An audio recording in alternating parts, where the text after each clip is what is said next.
Hello students, welcome to virtual classroom. So this is the last video on chapter enhancement in food production.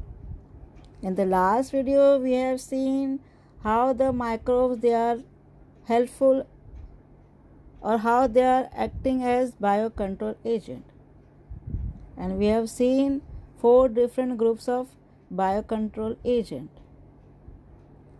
Today we will study microbes which are useful or which are acting as biofertilizers.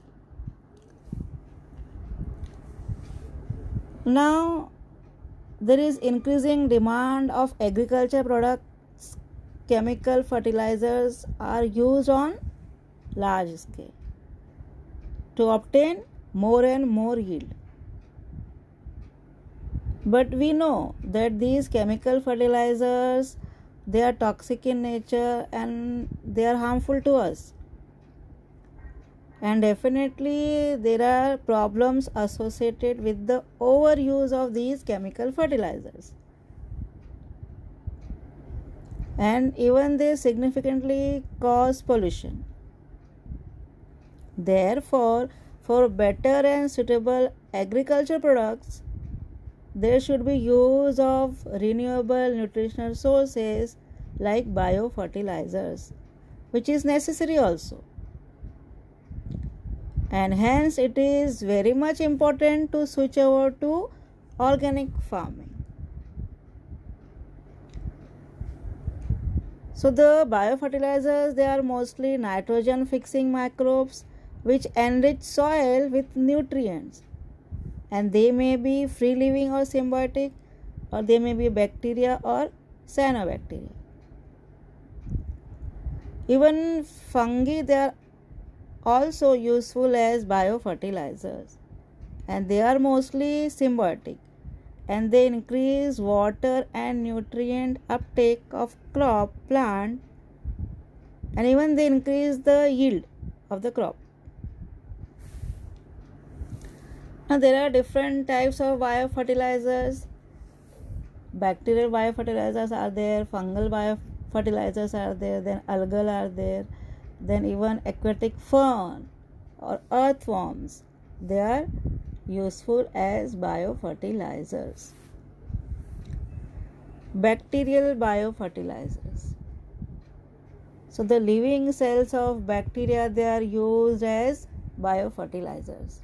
These microbes they contain unique gene which is called as NIF gene, which make them capable of fixing nitrogen. And the nitrogen fixing bacteria work under 2 conditions, that is symbiotically and free living bacteria, means non-symbiotic. So the symbiotic bacteria make an association with crop plants through forming nodules in their roots. And the free living bacteria they do not form any association but live freely and fix atmospheric nitrogen. Now Acetobacter, it is a newly discovered nitrogen fixing bacteria which is associated with sugarcane crop. And this bacterium belongs to the alpha group of Proteobacteria, and it was isolated from leaf, root, bud and stem samples of sugarcane. Acetobacter is located in apoplastic fluid of sugarcane stem and in xylem vessels also. So it is an acid and high salt tolerant plus sugar loving bacteria which can fix up to 200 kg nitrogen per hectare. Now Rhizobium, it is major microorganisms used as biofertilizer, and it fixes atmospheric elemental nitrogen symbiotically into the plant usable form.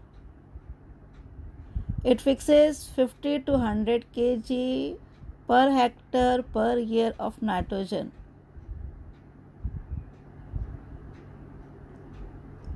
which is most useful in corn with amount of nitrogen fixed. So it is especially important for legumes and oilseeds. And we know leguminous plant, they contain rhizobium in their root nodules. Next class is cyanobacterial biofertilizers. Here azolla is a biofertilizer which is a cyanobacterial in nature. Azolla is a tiny freshwater fern commonly found in ponds, rice fields, ditches, etc. And it has been used as a biofertilizer for a rice in all major rice growing countries including India.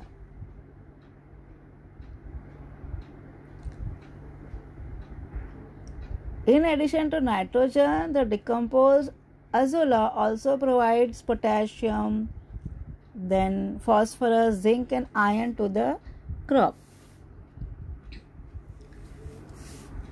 Next is fungal biofertilizers. They are called mycorrhizae. So fungi plus roots of higher plants, they form mycorrhizae. There are different types, and the main role performed by them is to increase the absorption of nutrients, they enhance the water uptake, they increase the resistant power of the plant, and they decrease transplant shocks to seedlings. Then there are different types of mycorrhizae. First is ectomycorrhizae and second is endomycorrhizae. So ectomycorrhizae, they have well developed mycelium that forms mantle on the outsides of the root, and this increases surface area of roots and also increases water and nutrients uptake, mainly nitrogen, phosphorus, calcium, potassium.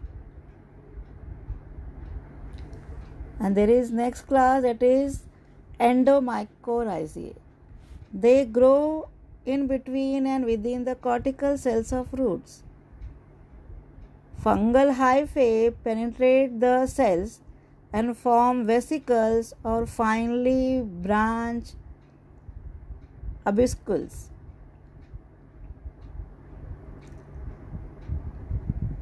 So these are the two different types of mycorrhizae, ectomycorrhizae and endomycorrhizae. So mycorrhiza is a potential biofertilizer, and it mobilizes phosphorus, iron, zinc, boron and other trace elements also. It also supplies moisture from far off inches, and therefore it is ideal for long duration crops such as sugarcane, fruit plants and plantation crops. Mycorrhiza, it is found to be effective in cereals and millet crops also.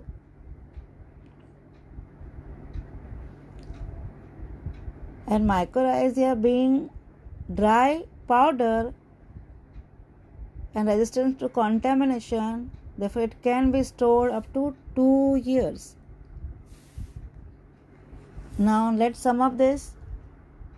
So benefits of biofertilizers: they are low cost and can be used by marginal farmers. They are free from pollution hazards. They increase soil fertility. Then see the example of azotobacter, they supply nitrogen and antibiotics in the soil. So biofertilizers increase physico-chemical properties of soil like texture, structure, pH of the soil, water holding capacity of the soil by providing nutrients and organic matter. So this is all about this whole chapter. I hope you have understood. So students, please go through the slides, listen to my videos number of times and prepare your own notes. Okay then children, take care, goodbye. Stay home, stay safe.